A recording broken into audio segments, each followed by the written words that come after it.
Disculpamos la presencia del señor ministro porque su agenda, en tanto que ministro de Cultura y Deporte, le reclama en estos momentos. Muchas gracias, señor ministro. Tiene ahora la palabra don Marcelino Oreja Aguirre, exministro de Asuntos Exteriores y excomisario de la Unión Europea. Muchas gracias, señoras y señores. Señor presidente del Consejo Escolar, queridos amigos, compañeros de mesa y compañeros de tantas gestiones, actuaciones en Europa a lo largo de los años, yo quiero en primer lugar agradecer muy sinceramente a mi muy querido amigo Rafael Ripoll su invitación para participar en este acto de presentación de su libro La Unión Europea, Organización y Funcionamiento. La realidad es que más de una vez en mis tareas y ocupaciones en instituciones europeas, en el Parlamento Europeo, en la Comisión, en el Consejo de Europa, yo he echado de menos un libro que describiese con lenguaje sencillo y accesible lo que son Europa y sus instituciones. Y confieso que yo mismo lo intenté desde Estrasburgo, acompañado de Íñigo Méndez Vigo, que era entonces un magnífico colaborador y que yo le recuerdo siempre con enorme cariño y con gran admiración, y escribí un opúsculo titulado ¿Europa para qué? Pero el resultado, debo decir ahora, no correspondió en absoluto a mi propósito inicial, que sin embargo ahora veo reflejado a la perfección en este libro, que debiera ser de lectura obligada para estudiantes y universitarios, porque es muy difícil cubrir un espacio tan amplio de conocimiento con sencillez, con claridad y con rigor. Y me atrevería a decir que su lectura debería ser también necesaria para muchos que hablan y escuchan sobre temas europeos, pero que desconocen lo que en realidad es y cómo funciona. Considero un acierto la estructura del libro, la división en 5 bloques relativos a la historia y naturaleza jurídica de la Unión, su funcionamiento, dedicado a las instituciones y al sistema normativo, las políticas, la ciudadanía e inmigración y, por último, la educación y movilidad en la Unión Europea. Y todo ello está expuesto de una forma sencilla pero rigurosa. Y especial consideración merece, a mi juicio, el capítulo 2 en el que señalan los valores y las funciones de la Unión, y quiero destacar la descripción de los principales instrumentos normativos de la Unión, con la descripción del derecho originario y el derecho derivado, el mercado interior y el capítulo sobre ciudadanía. El que se asoma a las instituciones europeas es muy consciente y se da cuenta de lo difícil que es entenderlo, y por eso tener una guía como esta es de gran utilidad. Quienes hemos compartido la actividad política y la enseñanza universitaria somos conscientes de la importancia de impartir conocimiento de la Unión Europea en el ámbito académico. Y creo que se debería de insistir mucho en esto. En cuanto al tema de la educación en la Unión Europea, sabemos naturalmente que, de acuerdo con el Tratado de Funcionamiento, la Unión solo puede apoyar, coordinar o complementar la acción de los Estados miembros en educación. Pero sabemos también que puede adoptar medidas de fomento, puede favorecer el intercambio de experiencias y mejores prácticas y apoyar la coordinación, aunque no pueda armonizar disposiciones legales y reglamentarias. Por ello, la acción de la Unión Europea debe dirigirse sobre todo a desarrollar la dimensión europea de la enseñanza, favorecer la movilidad de universitarios y promover la cooperación entre centros docentes y fomentar el desarrollo de la educación a distancia, favoreciendo los intercambios de jóvenes y su participación en la vida democrática de Europa.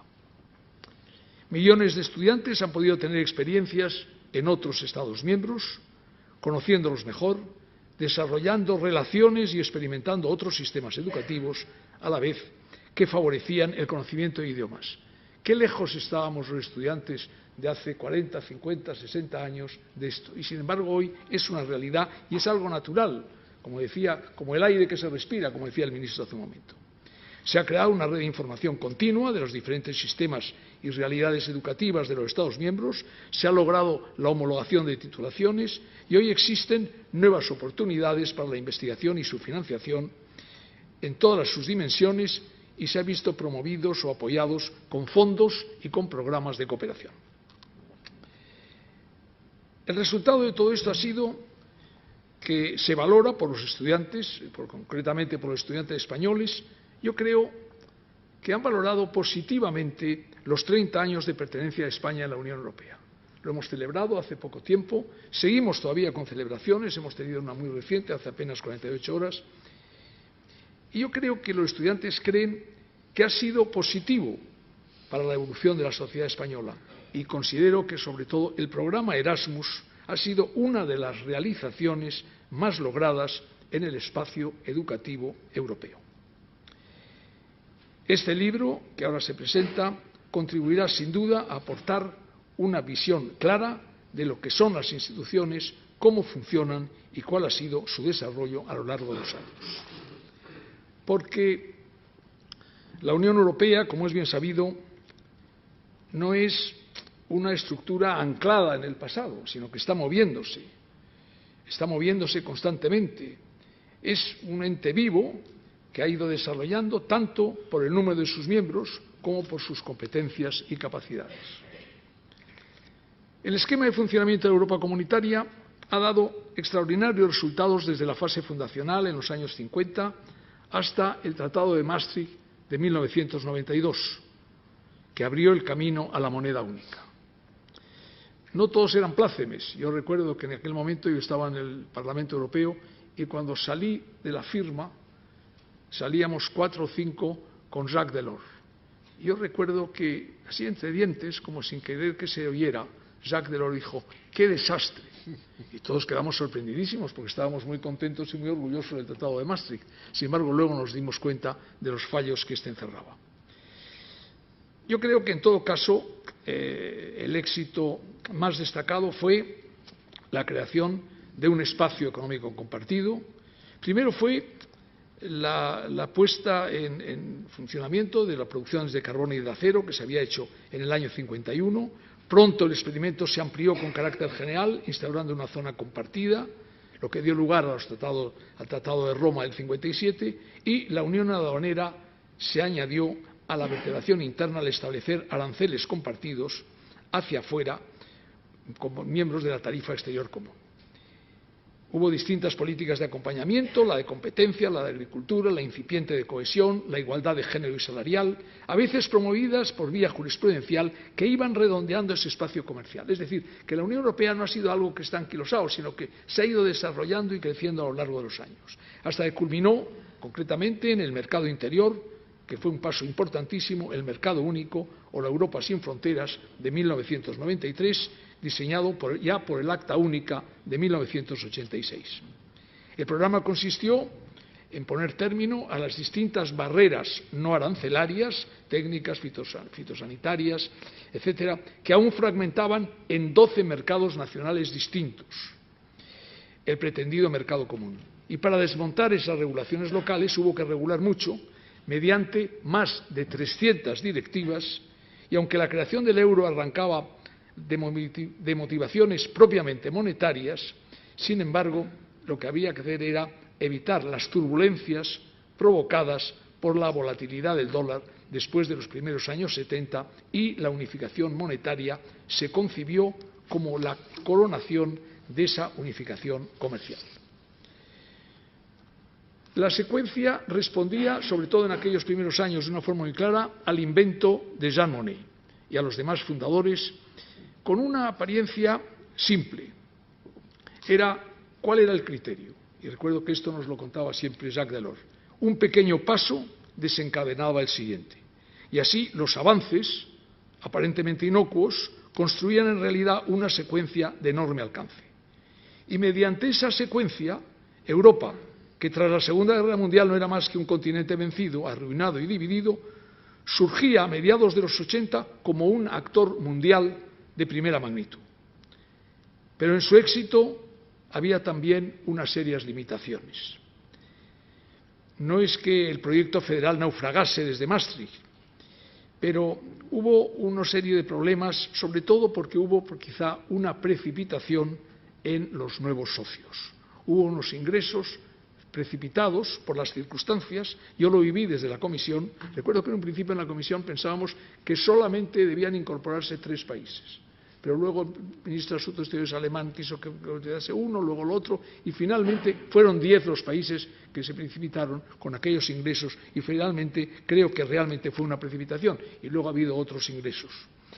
O sea que los segundos pasos, después de aquellos primeros que habían ido a su ritmo, los segundos pasos empezaron a ser más pequeños. La libre circulación de capitales se estableció desde el 90, pero se dejó para más adelante la armonización fiscal. Los resultados fueron la permanencia de la competencia impositiva desleal. Hubo distorsiones de mercado, una progresiva, desfiscalización del capital que amenazaba la financiación del preciado modelo social europeo. La aparición del euro en el año 2000 fue preparada por una fuerte política de cohesión territorial, y esto hay que subrayarlo. Pero se olvidó el paralelismo propugnado por el informe Delors del 89, según el cual la Unión Económica y Monetaria forma parte de un conjunto y debe realizarse en paralelo. Ese automatismo mutuo, esa simultaneidad, ese enfoque global nunca se alcanzaron espontáneamente. Habría que esperar a la inminencia del abismo, a la gran recesión del 2008, para que se acordase la urgencia de establecer fondos de rescate. Fue como una sorpresa, nadie esperaba que se iba a producir aquel fenómeno, pero eso afectó muy directamente a las instituciones europeas. Y fue entonces cuando hubo que precipitar la unión bancaria, nuevos instrumentos para la política monetaria del Banco Central Europeo y la siempre pendiente unión fiscal. La política macroeconómica se empeñó en la prudencia presupuestaria, la ortodoxia fiscal, la disciplina del déficit y la deuda. Por otra parte, hay una estrategia de crecimiento y empleo que siempre fue la pata coja.